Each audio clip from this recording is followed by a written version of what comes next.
Singapore is a prosperous nation, a food paradise, with an amalgamation of various cuisines and cultures where consumers are spoiled for choice when it comes to mealtime. However, did you know that 90% of food comes from imported sources? Only 10%, which includes fish, vegetables and eggs, are produced locally. Singapore relies a lot on imported food. What if one day, other countries decide to stop selling this? In 2017, over 800 tons of food waste was generated. This translates to about 2.5 kilograms of food waste per household every week. Bearing these in mind, how can you, as the consumer, help to improve Singapore's food security and reduce the amount of food wastage we have? Well, there are 5 simple ways in which you can reduce your food print.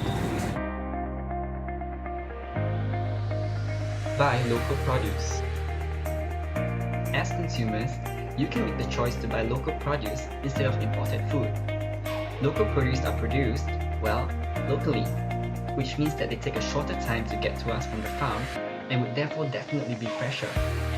This shortens the supply chain while simultaneously reducing the distance and resources needed to transport food to our plates. Furthermore, by supporting our local farms, we ensure that they have a steady demand for their produce, thereby increasing their economic viability. And who knows, they might be more willing to expand in the future, thereby increasing our food security through local production.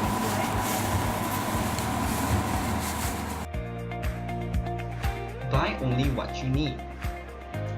With supermarkets often giving discounts on bulk purchases, we sometimes are tempted to buy more so that we can get the bang out of our buck.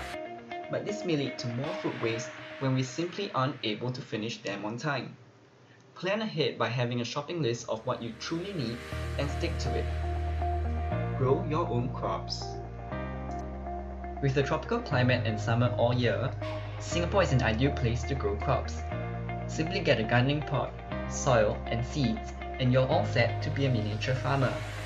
You can place the pot outside your house or by the window for optimal growth. Did you know, it takes about a month for a bok choy to fully grow. So if you start yours today, you could have some of your homegrown bok choy by the end of next month.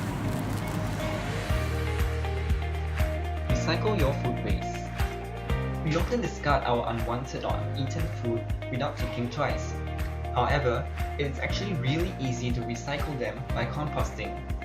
All you need is a base for the compost, for example coffee grounds, and you can mix in your vegetable waste for the natural bacteria to decompose them with minimal hassle and mess. The compost can then be used for growing plants. In addition, some of the waste vegetable parts can be used to be grown into a complete plant.